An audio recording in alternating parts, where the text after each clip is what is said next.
Hello guys, ayan, welcome to my channel.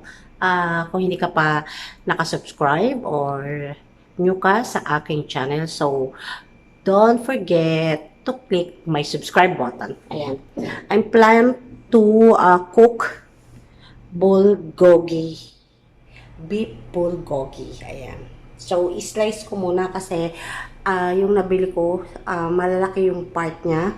So, I need to slice small, yung strip lang. So, gawin na natin and I show you how to marinate the bulgogi. Okay?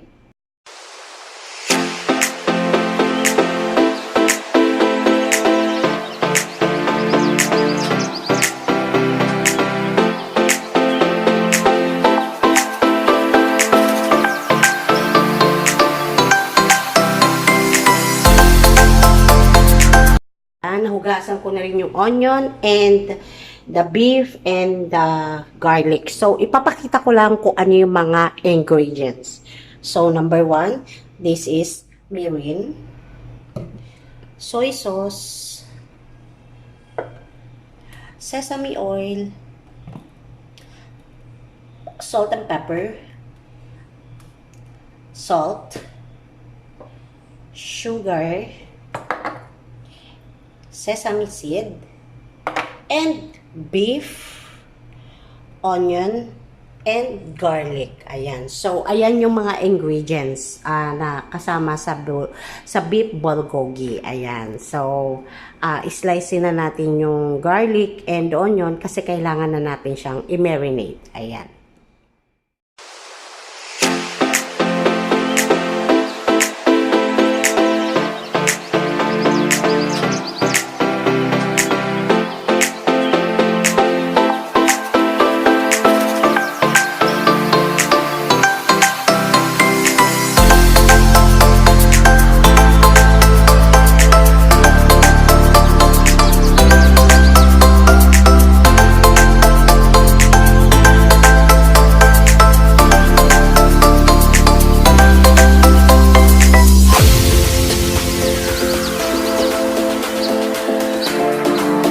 Natin sa bowl itong beef.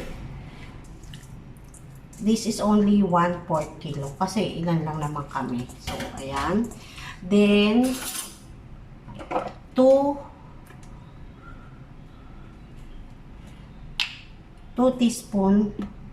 tablespoon pala, sorry, ng soy sauce.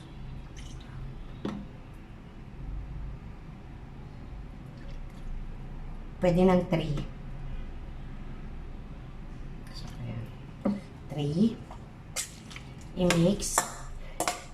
Papasokin nyo yung soy sauce doon sa mismong karne bago tayo maglagay ng iba. Then next, mirin. Mirin mga half tablespoon lang. Ayan. Mirin. Then salt. Ayan. Mix.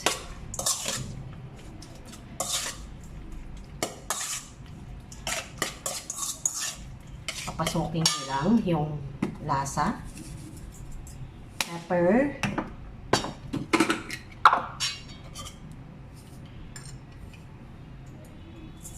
Sugar. Tablespoon. Then mix it. Ayan. Then syempre itong garlic, half garlic. And then itong ating half onion. Then mix. Hindi ako satisfied. Malinis naman ang aking mga kamay. So, ayan. Kasi mas maganda na na-absorb nung ayan. So, i-marinate lang natin ito mga 30 minutes. Then, after, ihanda ko na rin yung aking rice para pakainin na yung dalawa kong matamas. Ayan.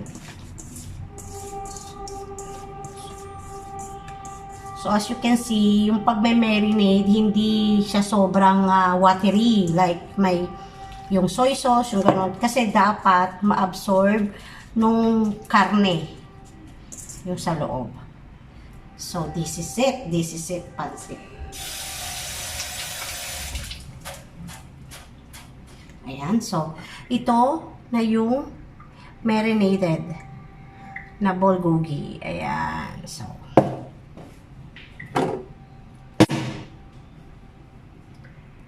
a few moments later. so, ayan guys, as you can see, yung bulgogi, lumabas pa yung kanyang soup. Ayun, soup. Kita nyo ba? Ayan. So, ibig sabihin, absorb na ni karne ang na-absorb na ni karne yung ginawa natin, no? So, ayusin ko lang ito. Ayan. So, ayoko na madumi.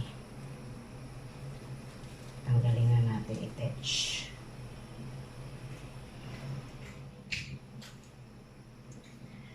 Ayan, hinit ko na yung pan. Then, syempre, ang gagamitin ko is sesame oil na. Hindi na ako gagamit ng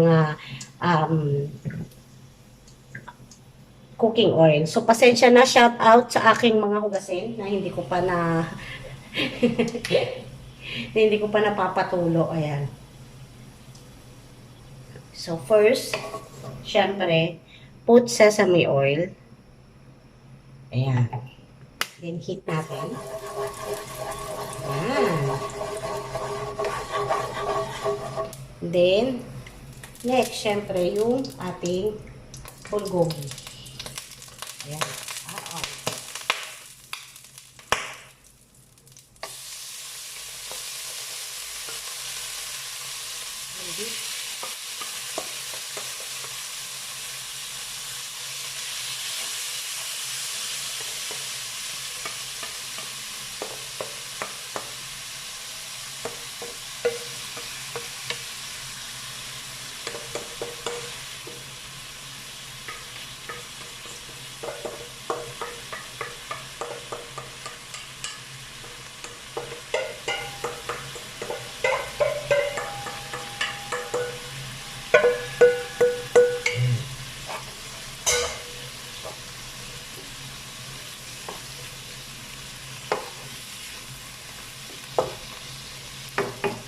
Then after nyan, yung remaining na garlic mo, ilagay mo na rin. And then also the remaining onions.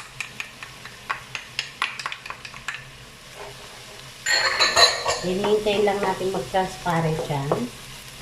And syempre, para lumambot yung ating meat ng beef, we put some water. Yan. Then, hayaan lang natin siyang kumulo. Streamer.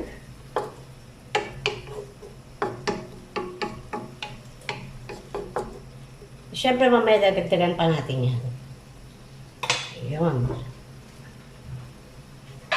Cover it para mas maging tender yung ating beef. Ayan. Diba?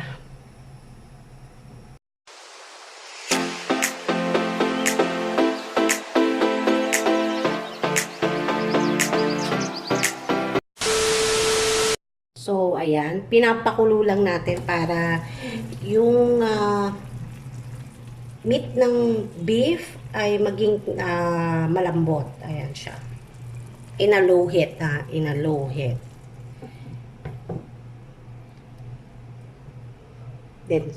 Then mamaya-maya, mag-ano na yan, lalabas na yung sarili niyang lasa. Ayan. Tapos na ang aking bulgogi beef. This is it. Wow! Ayan. So, sa mga hindi pa nakapag-subscribe sa aking channel, so please don't forget to hit my subscribe button and mash my notification bell para pag may mga Korean dishes, Japanese dishes ako, at least manonotify kayo. Thank you so much sa lahat ng laging tumatangkilik ng aking video. Thank you so much. Bye! God bless you all. Happy Sunday. Bulgogi Beef.